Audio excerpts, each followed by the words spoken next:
Bienvenue à tous dans Business Planet. Cette semaine, nous sommes à Copenhague et je vous propose de nous intéresser au capital risque, véritable alternative au mode de financement plus traditionnel. Ces fonds permettent aux entreprises de franchir des étapes cruciales d'amorçage et de démarrage de leur activité.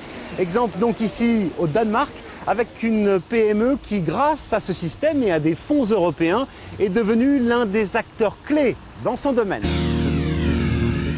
Innover, développer et commercialiser des suppléments alimentaires nécessite des investissements particulièrement importants. Cette société qui est basée près de Copenhague a débuté son activité en 2002. La première tranche de capital risque, 6 millions d'euros, dont une partie de fonds européens, est arrivée en 2006 et a permis l'introduction sur le marché d'un premier produit 3 ans plus tard.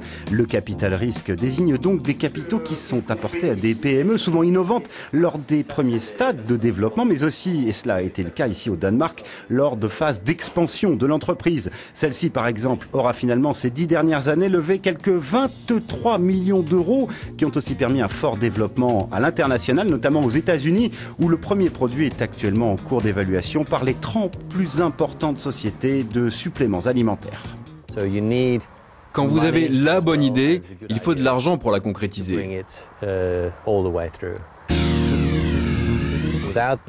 Sans cela, nous n'aurions pas été capables de créer une entreprise qui a aujourd'hui démontré sa solidité en lançant son premier produit, qui en a d'autres dans les tuyaux, qui a 24 employés et surtout qui vend.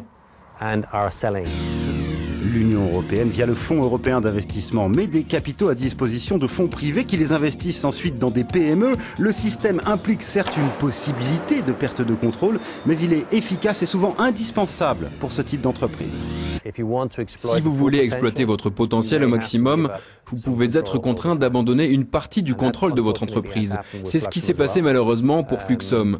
Aujourd'hui, un des fondateurs travaille pour nous en tant que conseiller scientifique, tandis que les 2 autres fondateurs travaillent maintenant pour d'autres sociétés. Cette entreprise est encore en phase de développement puisqu'elle travaille la mise sur le marché de 2 nouveaux produits. D'ailleurs, la toute nouvelle patronne a comme mission de décrocher 14 millions d'euros sous la forme, une nouvelle fois, de capital risque. Les clés du succès pour une entreprise qui veut lever des fonds au capital risque, c'est la bonne idée, la bonne façon de l'introduire sur le marché et bien sûr des gens talentueux.